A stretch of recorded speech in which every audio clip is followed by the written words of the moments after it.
2 Samuel chapter 15.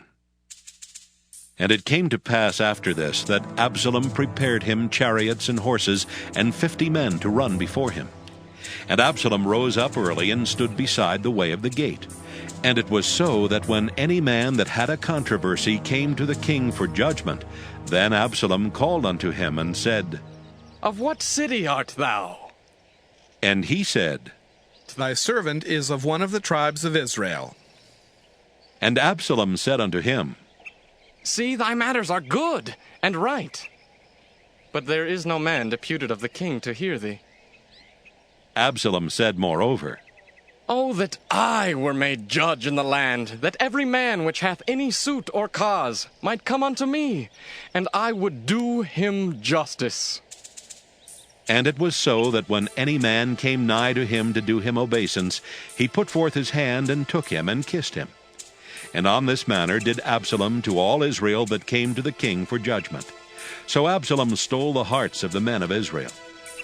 And it came to pass after 40 years that Absalom said unto the king, I pray thee, let me go and pay my vow, which I have vowed unto the Lord in Hebron. For thy servant vowed a vow while I abode in Geshur in Syria, saying, If the Lord shall bring me again indeed to Jerusalem, then I will serve the Lord. And the king said unto him, Go in peace. So he arose and went to Hebron. But Absalom sent spies throughout all the tribes of Israel, saying, As soon as ye hear the sound of the trumpet, then ye shall say, Absalom reigneth in Hebron. And with Absalom went 200 men out of Jerusalem that were called. And they went in their simplicity, and they knew not anything. And Absalom sent for Ahithophel the Gilonite, David's counselor, from his city, even from Gilo, while he offered sacrifices. And the conspiracy was strong, for the people increased continually with Absalom. And there came a messenger to David, saying, The hearts of the men of Israel are after Absalom. And David said unto all his servants that were with him at Jerusalem, Arise, and let us flee, for we shall not else escape from Absalom. Make speed to depart, lest he overtake us suddenly and bring evil upon us, and smite the city with the edge of the sword.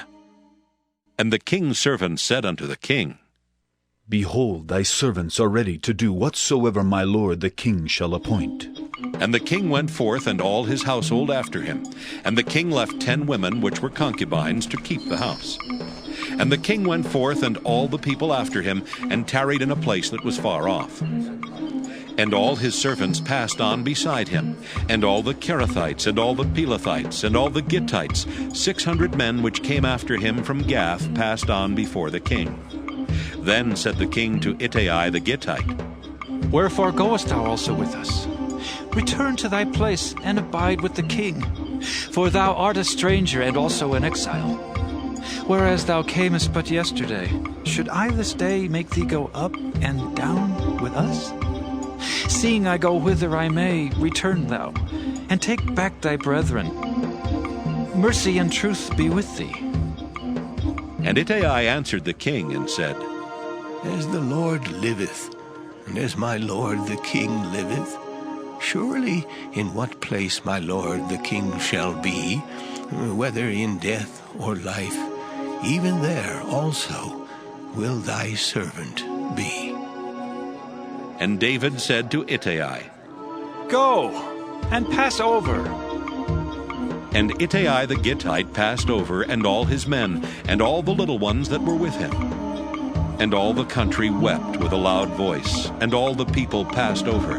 The king also himself passed over the brook Kidron, and all the people passed over toward the way of the wilderness. And lo, Zadok also and all the Levites were with him, bearing the ark of the covenant of God. And they set down the ark of God. And Abiathar went up until all the people had done passing out of the city. And the king said unto Zadok, Carry back the ark of God into the city. If I shall find favor in the eyes of the Lord, he will bring me again and show me both it and his habitation. But if he thus say, I have no delight in thee, behold, here am I. Let him do to me as seemeth good unto him. The king said also unto Zadok the priest, Art not thou a seer? Return into the city in peace, and your 2 sons with you, Ahimaaz thy son, and Jonathan the son of Abiathar. See, I will tarry in the plain of the wilderness, until there come word from you to certify me. Zadok therefore and Abiathar carried the ark of God again to Jerusalem, and they tarried there. And David went up by the ascent of Mount Olivet, and wept as he went up, and had his head covered, and he went barefoot. And all the people that was with him covered every man his head, and they went up weeping as they went up.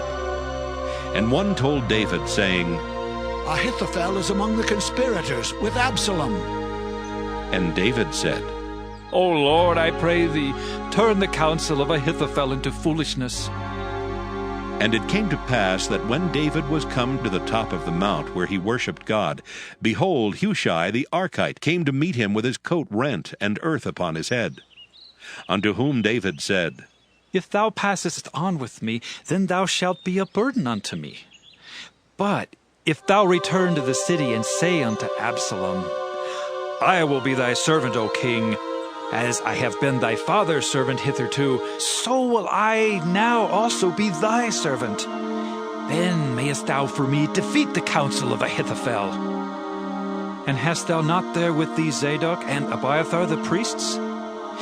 Therefore it shall be, that what thing soever thou shalt hear out of the king's house, thou shalt tell it to Zadok and Abiathar the priests. Behold, they have there with them their 2 sons, Ahimaaz, Zadok's son, and Jonathan, Abiathar's son. And by them ye shall send unto me everything that ye can hear. So Hushai, David's friend, came into the city, and Absalom came into Jerusalem.